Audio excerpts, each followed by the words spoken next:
me something for NEABSCO. Amen. And it's almost the same stuff. Amen. But it's something different. Amen. But it's all about what God, amen, is doing, amen, with the church. Amen. It's two different pieces. So don't think I'm going to preach the same sermon that when I get on the other side, because it's not going to be that way. It's not going to be that way. It's a different word, amen, when we get on that side. But if you have, amen, your Bibles, amen, turn with us to the book of Acts. Amen, to the book of Acts. Somebody look at your neighbor and say the book of Acts. Amen. The book of Acts. I told, amen, Jasmine to sit close to Pastor on the day just in case, amen, my blood pressure rises up. And she might have to check my blood pressure. Somebody say amen. Amen. Hallelujah, hallelujah. Amen. I'm just so thankful, amen. God got an angel, amen, in various ways to help me, amen, to do what we do. Amen. Y'all might well accept that. Amen. Say amen. And I'll tell all my other daughters, don't get jealous. Amen. I know she is. I saw her when she goes. But hope Pastor didn't get jealous, so you know. Amen. Okay, look at Acts chapter 6. I love Tracy.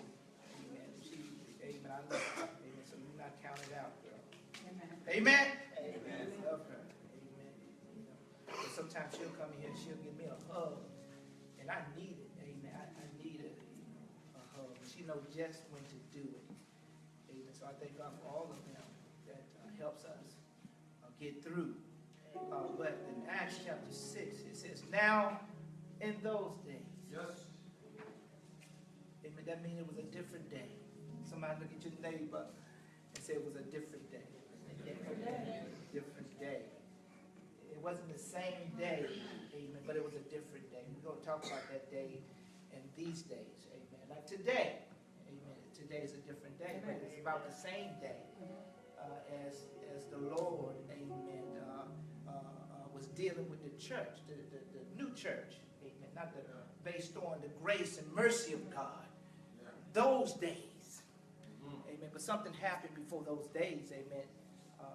Things happened. And people don't see this, but we're going to dwell on in those days and how the church was constructed, how the church was operating, how the people was getting along, amen, and then how the church started growing like touch hearts. Amen. Amen. Somebody say amen. We got to see this on today because certainly, amen, we're not going to be here at this time like this. It's just going to grow.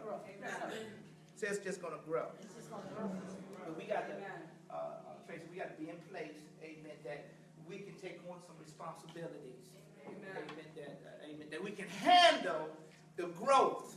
Amen.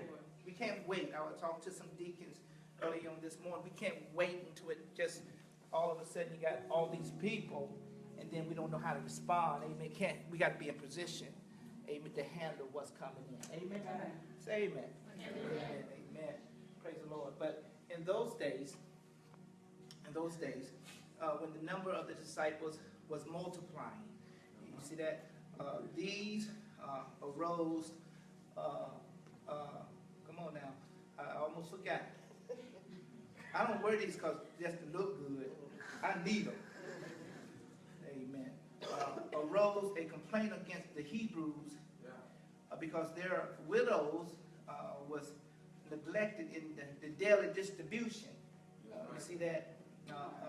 They were neglected, amen. The Greek women was neglected in the distribution. Yes, Lord. When it started, whether it was a food contribution, whether it's monetary, but amen, the church was set up, amen, for us to meet the needs of everybody in the church that had need. And the Greek women, good God.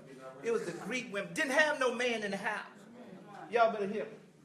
We got a lot of single women in the church. Amen. Well, I'm going there. And you know what? Amen. There was some single women there. There's some single women here. Amen. There's some single women with children, amen. We don't know, but I'm sure they had children, amen. They were in the church. Amen. I don't know where people get this thing where, amen, when you come in the church and you can't have children and you can't participate. All that legalism stuff. No. If you come up in here, amen, with a child, without a child, if there's a need, whether you're single or married, amen, we're going to help you. That's right. Amen. Somebody say amen. Amen. I ain't looking at all. I'm looking at how, amen, how we can touch the heart of now. the problem. That's right. Y'all hearing me? Because there ain't going to be no change in your life. It ain't going to be a change in our life if we don't learn, amen, how to help those that can't help themselves. Right. But the Greek women, as they came into the church, Doc, amen, they were being slighted. And it was the Hebrew women that was getting most of the money when it was time to distribute and help. Amen. It was like, amen, when they had these funds, amen, I'm going to stop. Good God, I ain't going to read no more. I'm just going to get into it. Y'all just follow me. When they had these funds, amen, like the missions fund, the health fund, amen, the fund that we use. See, y'all don't understand. There's a fund that we use just to help them. Amen. That's, amen. Even with the bread ministry, that back then, even with the bread ministry, it had to be distributed equally. Oh, y'all ain't. The clothing or the pantry ministry, amen. And when it came down to helping the people of God, the women, the Hebrew women, and that's the Hebrew women, they lived into the city. They lived near the church. That was the problem. The Greek women, they lived outside of the city. And the Hebrew women, widows, they was living close to the church. They was in the city. You know, like Stafford County. There's some folk live close to the church. And when that bread come in, they get here first. Y'all don't hear me. They get here first. When it's time, amen, to help somebody, amen, because they close in the community, amen, they get services first, amen. With a little bit of money being dished out, amen, they got it first because they live near the church. Somebody say amen. Somebody already said, I'm going to relocate. Amen. That's how it's going to be. I'm going to get close to the church, so when I need some help, you got to worry about that. We're going to get into how we can correct this problem. And every church have a problem with distribution. Oh, yeah. Y'all didn't know that. I don't care where you go. You're going to have some Greek, Hebrews. You're going to have a diversity of people. Amen. A culture of people. Some connected, some not as connected. Y'all better hear. But at the same time, when it comes to, amen, the leaders of the church, we have to be wise. Somebody say wise. To understand the diversity that's in our churches. And not be prejudiced, come on now, when it comes to the help. But that's what was going on. Some folk was getting slighted. The Greek women, widows, was getting slighted. And so something needed to be done. Amen. Look at your neighbor and say, something needs to be done. Because I might live outside the city. Amen. Amen. Like, amen. The Collinses, they live in their city. They don't live in Stafford. Amen. I know they on it. Amen. Amen.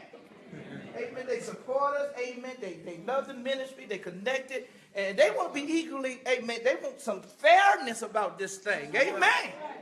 About that. That's right. Talk to me. Oh, I'm getting ready to preach. You ready, Marvin?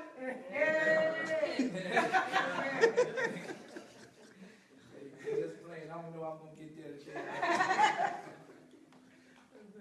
Amen. But that's what was going on.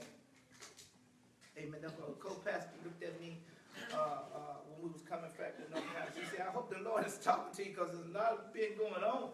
And as we were distributing that food and whatever, and people was outdoors and saw all hundreds, thousands of people, amen, like it was a distribution going on. And I wonder, amen, was everybody getting fairly treated the same way?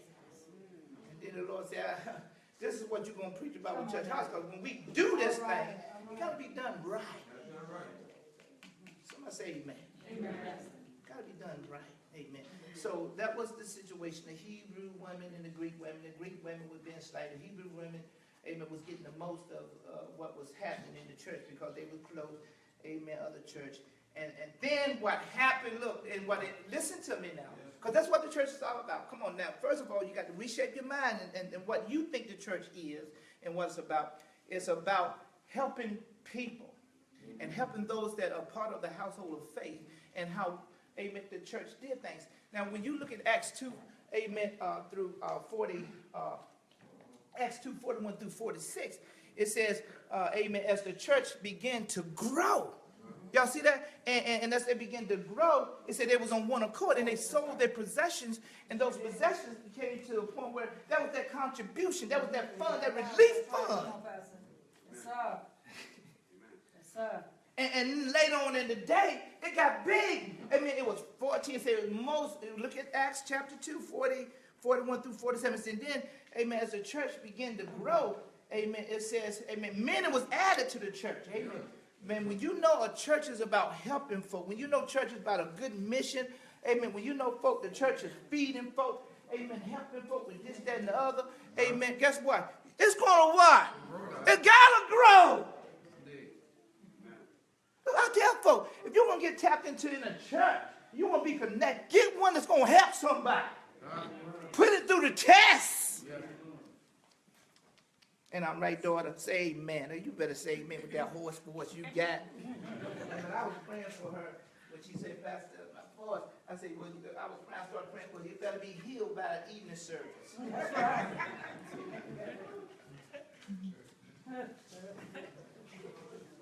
Amen. Amen. You just start saying amen, amen, and something will happen. Oh, God, she said amen. Amen. But that's what was happening.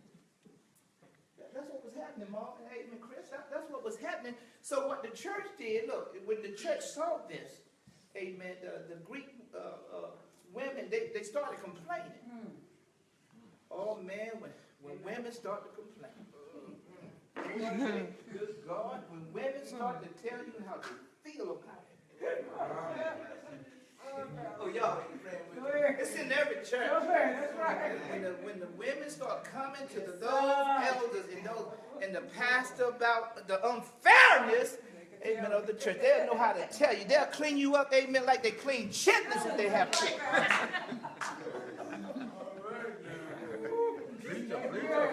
Oh, I know I'm preaching. Oh, they know how to get it out there. Don't they? And you know, it's a reckoning, amen. It's just something in their spirit. It's a reckoning spirit. Y'all, I say a reckoning spirit. And you know what? They ain't shame me. They gonna open their mouth. Open their mouth. They ain't shy. You talking about my babies. Come on. Amen. I support this ministry. I'm here. Amen. I love the Lord. Amen. And you letting these folks, just because I live outside the city, that don't mean I shouldn't be getting equally share my part. Amen. And guess what? They called the church meeting. I said, this ain't had nothing to do, amen, with the pastor. No, sir. This, I said, they called the church. Oh, good God. Y'all never seen. The church called a church meeting. Do it now. And it had nothing to do with the pastor. And it had nothing to do with the pastor. This is what happened. Amen. As that was going on, the church was growing and everything. The pastor was pastoring. And amen. At that time, before the church started, before the church started growing, it was the apostles, amen, that was taking care of the distribution. Amen. As it started growing, though, amen, he had some helpers, but at that time, they wasn't appointed and ordained.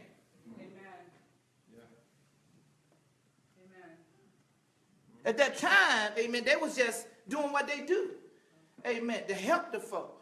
But it started growing so big and started happening so quick, amen, and the women, the Greek women started complaining because they was getting cut out the portions, amen. A church meeting was called. Somebody said church meeting. Church meeting. So you got to know when to call them church meetings. You got to know when to call a church meeting. You know, you call a church meeting when it's a business of the church. When you have a church meeting, it's about the business of the church. And that's why when they call a church, everybody participated. Amen. Ain't nobody stay at home. That's why I don't get it. Amen. I don't get it. When we call a church meeting, amen, we don't have a half of the congregation here. Amen. But all we got to do is just start cutting that, you know, your portion and treating you a little differently. You start coming then. I said, amen, I better start coming. I better start coming to the church meeting. They ain't listening to me. But when out of sight, some folks don't believe that too. Amen. Their well run dry. You got to be, amen, visible when it comes to the church business. You got to be visible throughout the. You got to be visible in your ministry. You got to be visible and passionate about what God is doing with us. Amen. He said, I don't know you. He said, the only way I can know you is only by your work and your labor. And if you work in labor, you can call a church meeting when something ain't right. But you can't call a church meeting. You can't even think about a church meeting when you ain't doing what God has told you to do. Come on, you can't. You can't even talk. I mean, you don't even know how to approach the situation. You don't even know how to, amen, put it out there. You don't even know how to whisper it.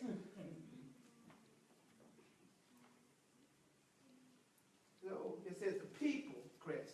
It wasn't the pastor, amen, calling it. It was the people. And then see, the people said we need somebody,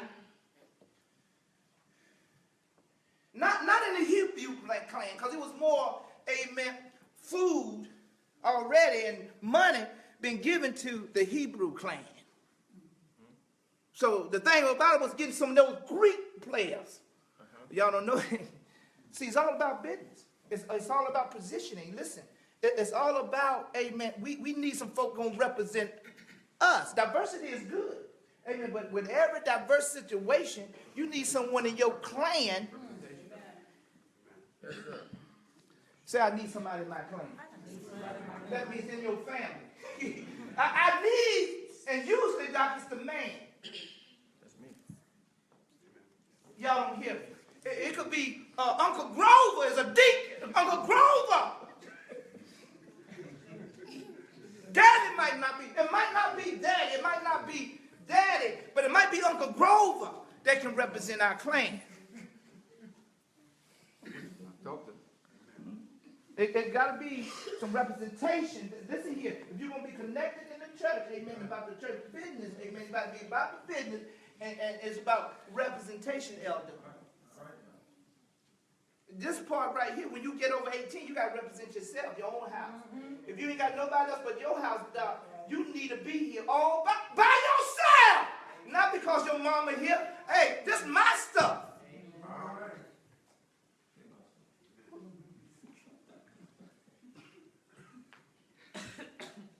Because mama might get her portion of the bread. That's right. Amen. That's her clan. That's her family. You all by yourself. You got your apartment all by yourself. You paying your own light bill all by yourself. You play your own cell phone by yourself. You better represent by yourself. Come on, Pastor. Come on with yourself. Oh, God, I'm preaching. There you are. Oh, it's down in my spirit, Marvin. You didn't hear that keyboard yet?